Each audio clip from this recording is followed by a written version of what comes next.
everybody, and welcome to the latest edition of Dissecting Fiction Goes to Disney. This time, Disney World. I'm Vinny Murphy. And I'm Christian Kutlick.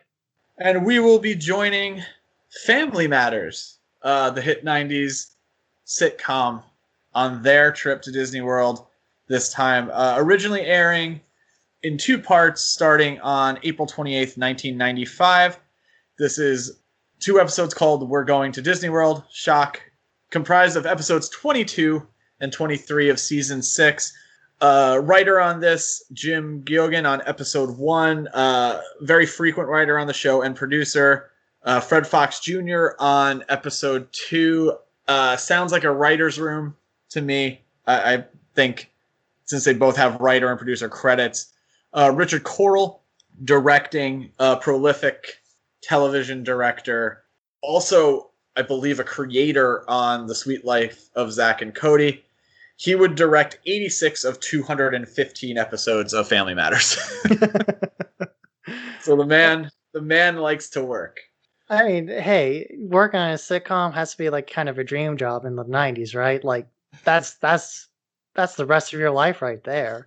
Yeah, low budget, high turnover. It's good. All the money, making the same money as these much bigger productions for half of the cost, which is why you want that producer credit too. But fairly typical setup for this episode of Family Matters. The immortal Stephen Urkel is a finalist in an invention contest where the finals are going to be taking place at Walt Disney World.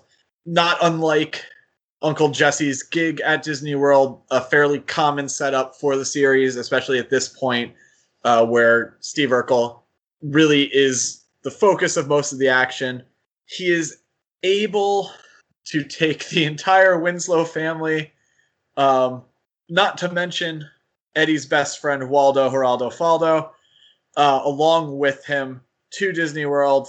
They very quickly explain that and get it out of the way. Carl does not want to leave. He is too devoted to his police work until his mother tells him a fake story about his father's last wish being that they went to Disney World. Yeah, this kind of sets the mood for the rest of the episode, or 2 episodes, really. But I did find it funny that he was able to bring like 10 people with him.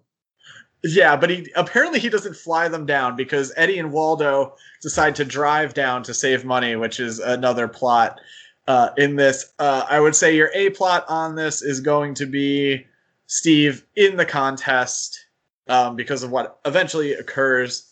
And most of the family very excited to go to Disney World, as one would be in 1995. Moves pretty quick. They get down there.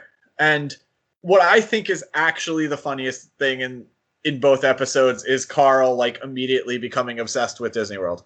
Yeah, that was the fun subplot of this. I wasn't really that excited for the A plot.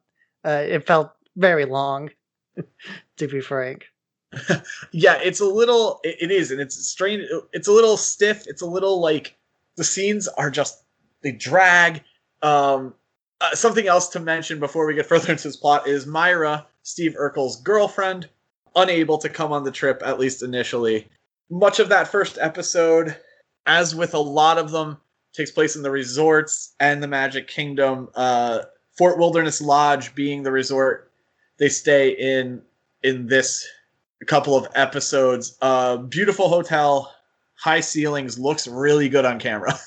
Yeah, I was about to say, I'm glad they didn't do anything like the more typical Magic Kingdom resorts. I'm glad they kind of went to the, I guess some would call B tier resort, where it would later become more of the Animal Kingdom resort. Yeah, the Wilderness Lodge is still there. B tier, I do not think is accurate. I think it's actually really expensive. I mean, the all expensive is a freaking Disney resort. But it looks really good on film. Only problem in those scenes is they had no way to keep the actual guests from staring directly at the camera. So if you watch it, be on the lookout for those 5 guys. That's pretty funny. Yeah, I think my favorite thing in this first episode is Carl getting to the Magic Kingdom and turning into a little kid and loving it. Once again, that very similar message to Full House of there's something for everybody here at Disney World. and everyone is going to have fun, and it is a wonderful, magical place. They do immediately get into my biggest pet peeve on any of these, which is not acknowledging the distance between the parks. This one isn't as bad as some of the other ones were, though. No, and largely the characters are a little more broken up, so it isn't as obvious. Really not much of a plot for some of the family here. The other stories that are going on are Steve obviously is going to test out his invention. We'll get back to that. As we mentioned, Eddie and Waldo decide to drive instead of taking the plane down. So their story becomes Waldo constantly getting lost, at one point heading north instead of south from Chicago. The big plot point in episode 1 will be Laura sabotaging Steve's transformation machine that turns him into Stefan. Stefan already established in the show prior to this. For those who don't know, Stefan is he's the genetically altered Steve Urkel, who is very cool.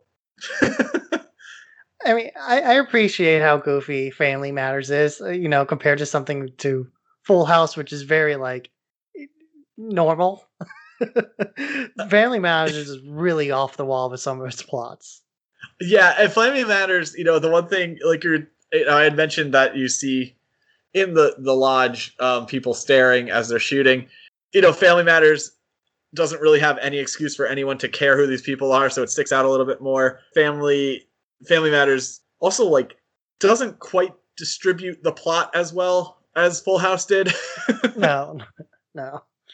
But you do end up with the three basic plots of Carl really enjoying Disney World after not wanting to go, and Steve transforming into Stefan. We find out that Laura sabotages the machine so she can stay with Stefan, who she is in love with.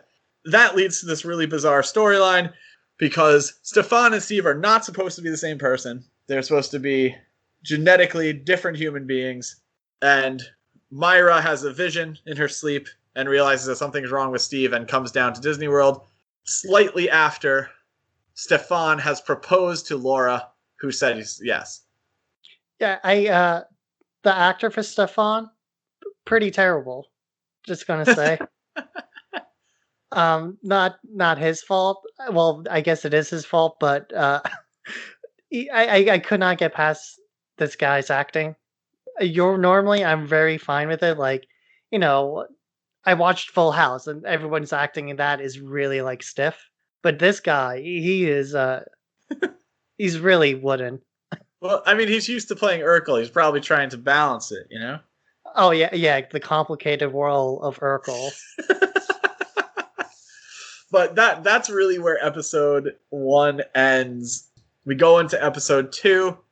Eddie and Waldo still having a very, very difficult time getting to Orlando. They eventually pick up a hitchhiker named India, who turns out not to be a real hitchhiker and steals their truck. Yeah, good thing you're not named Turkey. That line made me laugh. Oh, no, it's good. Waldo's the best thing on that show, typically. There's an episode, and this is one of my favorite gags ever, is he's filling out, I think, an application, like a job application, and it says sex, and his response is, not yet, but hopefully soon. I didn't realize how ridiculous his accent is, though. He really hams up, whatever accent that is. So, Myra now on her way to Disney World. She just kind of shows up there. Yeah, I think you do get... Isn't there a scene where she's, calling to try to figure out what's going on and then decides to leave? Yeah, I think she tries to call Carl and ask what's going on with Urkel. Yes, you're correct. Yep, that's it. Carl's big plot point in this episode, mind you, all these characters are getting maybe 7 minutes of screen time per episode, is that he decides he's going to stay in Orlando because he loves Disney World so much. He is then convinced by his wife, Harriet, not to do so after she tricks him and by telling him that this whole situation is going on back in Chicago with a, I don't know if they say drug ring. It's some kind of criminal organization getting away with something that they shouldn't have been able to, which makes him realize that he can't stay in Disney World forever, even though he wants to. Yeah, he has a job to do. He He has has to a go job. back on the rough streets of Chicago. He is back to. Well, I think there are a couple episodes where like the family does get like attacked by like criminals. So I don't know. Maybe stay in Orlando then. I Right? don't know if Florida's much safer. Yeah, Orlando's not. I last time I stayed in Orlando, we found out the next morning that there was like a shooting like 2 blocks from where we stayed. Jesus. True story. That's not true on Disney property though. Let's be honest. You just have to move to like Celebration. Once Myra arrives, it leads to a series of events where Laura, being a good person, decides to come clean and say that she broke the machine. Stefan, also being as smart as Steve, is working on fixing it anyway, and they've delayed the finals of this contest so he can do so. He changes back. They ask for proof that it was 2 different people. He declines and says he's out of the contest because he doesn't want this technology to corrupt people as it did Laura. He does compliment Laura and say that she is an exceptionally good person, but like basically saying that if it could corrupt this good of a person, it's too powerful. Their trip at Disney World soon ends. There is a great during the credits sequence where Eddie and Waldo finally show up as they're leaving, and that really ends it. So my first thing on this one is I think it's really well remembered, especially because it's the one that follows the Full House special the next year, so it was anticipated at the time. I think it's a heck of a lot weaker than either Blossom or Full House. Yeah, I agree. I think the most enjoyable parts of this episode is like the one that sticks out in my mind. The one moment is when Carl's interacting with all the mascot characters. Yeah, it's a great scene. It's genuinely funny without any sort of meanness, or it's not trying to be satirical. It's just great performance next to these costume characters, and it's edited well. They've got a cool song behind it. It's a really great sequence. Yeah, it is. And, and Carl just enjoying it too is really fun. Like seeing this curmudgeonly character open up and just be like childlike is really fun. The whole clone genetic sampling subplot is really like, I think it's funny at first, but it goes on for like 14 minutes. It goes on for the majority of these 2 episodes.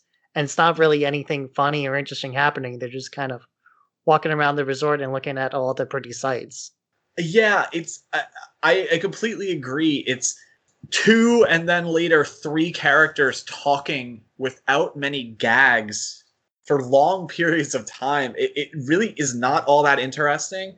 You're kind of waiting to get back to Carl most of the episodes, because he's the one that's actually doing things within the park more so than the other characters, and also the best performance, I would say, out of it. I mean, it's weird to talk about episodes of Family Matters that way. I would say that, and I think the Eddie and Waldo stuff is good, but it just drags for 2 episodes. It feels like it should be 1 episode, even at its best parts. Yeah, I mean, I think even the Eddie and Waldo subplot went on a bit too long too. I think the way they even set it up is really odd, like driving down from Chicago all the way to Florida. That's a pretty long drive and a pretty long trip. They're supposed to be teenagers that do dumb stuff. Sure. And I just thought that moment was odd. I mean, it makes sense. I used to drive down to Florida from time to time too with my mom because that's only like a 14-hour trip. And where we are is significantly closer to Florida. Yeah, than like Chicago. their trip would have been like 36 hours or something like that. Yeah, I don't know. I'd have to really look at that to figure that out. But yeah, it would not be a short trip. It wouldn't even be like a long road trip. It would be like an exceptionally long road trip. Oh yeah. I think trying to pull out what they're promoting in these episodes. This is the second proposal we've seen. That I think that has to be a studio note. I think they want people to associate the Magic Kingdom with romance. I think that it's intentional. It just seems this one was very shoehorned in, and that's why I think it had to be something that they were pushing. they do make a ton of money off those Disney wedding packages. So I don't doubt that. A lot of promotion, a lot of time given to Innoventions and Epcot, no longer there, but at the time a really big deal. A lot of 90s VR technology. I remember Sega CD was there when I went. That was pretty crazy. But Future World Tomorrowland experience what a lot of people refer to as the Tomorrowland problem, which is by the time you build anything, it's not futuristic. Yeah, I mean they solved that problem a couple of different ways in the Disney parks, but I think the worst of it goes to Epcot. Watching, Family Matters hang around Epcot made me realize how much of Epcot is now like just shut down. Like now it's basically just the World's Pavilion and maybe like 2 or 3 rides at the first end of the park. And then everything else in between were all these like closed convention halls. And just made me realize like how the community at Disney has changed and even like the kind of community they encourage. Yeah, Epcot right now is in the middle of a bunch of renovations. It should be further along. COVID had a big impact on a lot of those plans, and it seems like, unfortunately, a couple of things that were going to happen aren't going to happen. A lot of people are really rooting for Epcot right now, like for revitalization. It's going to have some cool stuff coming. But yeah, Epcot, it's a 50% Tomorrowland park, basically, and that's hard to do. Tomorrowland's always been the hardest thing to keep going, and they've never really found a real solution. The closest thing to a solution that they have, and it seems to be what everything is going towards, is fiction, as opposed to trying to really do that sort of futurism that, I mean, a lot of Disney was built on originally. It's just, impossible to maintain futurism with a reasonable budget. I think this was interesting in that because this is right after a revitalization to Epcot, and part of the point of this episode is to show how futuristic it is, and here we are 25 years later looking at it and almost laughing at the technology. Well, the inventions they made were, I mean, hey, a machine that makes you into anybody you want, that's insane, even for now. Like I don't think I meant more of the like real attractions, but no, definitely the contest is terrific. I think that might be part of the issue with the Urkel plot line is there's not enough wackiness with like the inventions. Like there should have been like 3 or 4 more people in that contest.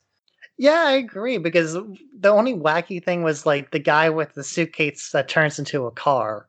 And like that's just that's just an odd invention idea to me compared to like one that changes your entire body, another one that makes any food. Like you could have had a bit more fun with like weird prop comedy, get Carrot Top there or something. Yeah, it lacks that, like, like you said, like prop comedy, something slapstick in those sequences. You just don't get it. The other big attraction that gets promoted is Tower of Terror. That's where Carl makes his decision that he's staying in Orlando. That would have been a new attraction at the time. They also use this footage that they used in every promotional thing for that ride for years. It's the shots in the elevator shaft and like of the exterior of the hotel. I think they were on every Disney special for like 3 years. And even now, like, it's not like they're remastering Family Matters in HD, but it sticks out as B-roll so badly. Yeah, I didn't even think of that. That is like kind of iconic shot from the commercials. I love Tower of Terror though. That's one of my favorite rides there. Oh yeah, and it's one of those, sort of evergreen rides that they always seem to stumble upon where, that's like we were saying, that's a 25-year-old ride too. Just like the Indiana Jones Adventure in Disneyland. Those lines are as long as anything else, and that's where Disney has that power that I think most other theme parks don't ever really capture, is the ability to really hit something and never have to let it go. We were talking about Tomorrowland being almost the opposite. They just turned some of them into like convention halls. When I last went to Disneyland, one of them was just a Star Wars exhibit now, which Yeah, I guess they're slowly tilting towards. Yeah, that's the Star Wars launch bay, which has been the subject of quite a few rumors over the last few months of maybe not being there for many years longer. It's just a good plot of land for something else. And especially now that you have an entire land devoted to Star Wars, it might be time to move on from that. But, a little bit of disappointment in this couple of episodes here. Still pretty fun. Really dragged down by the Laura, Steve Urkel sequences. Any other thoughts on this one? I think this is one of the weaker. I mean, we only seen 3 so far, but this is probably the weakest out of the 3 we've seen so far. Yeah, I would agree. There is another 1995 that was not on the original list we compiled. A longtime listener and friend of the show, Omar Leonard, tipped me off to it. I'm not going to mention what it is because it's weird and it's not a show you hear much of. It's also not available in any legal way that I can find right now. So we're going to try to find a legal way to find it. And if we can review those, we will. We may have to skip over and go straight to 96 at this point because it is just a weird one. But 96 is going to have what I consider the best of all these episodes. So I'm really excited about that. If you think you know which one we're going to be doing next, put that in the comments. But we have a long road to go, and part of what we're thinking of doing is once we complete this sort of sitcom run, there are other things that went to Disneyland and Disney World with some interesting people in them, and that's really where we're going to start going after we get through that. If you have any suggestions that you'd like us to look into, please comment. If we don't end up doing it on this particular little brand within the podcast, we may do it somewhere else. So let us know. If you're looking for us on social media, we're everywhere. Just type in Dissecting Fiction and whatever platform you're using. We should pop up. Like us, follow us, subscribe. Especially if you're watching this on YouTube. We're trying to beat up that algorithm a little bit. More people have been finding us on YouTube after basically no one finding us on YouTube. So please do whatever you can on there. We'd appreciate it. If you're looking for toys, statues, anything of that type, check out toystoreguide.com. They'll hook you up with some local independent businesses that will get you some awesome stuff. Also support all your local businesses as much as you can. Christian, any thoughts before we leave? Check out Star Wars The High Republic Adventures, which is different than Star Wars The High Republic. One's a bit more targeted to teens, and one is a bit more targeted to adults. Star Wars The High Republic Adventures stars a bunch of new characters that will probably be important going forward, so keep your eyes on that.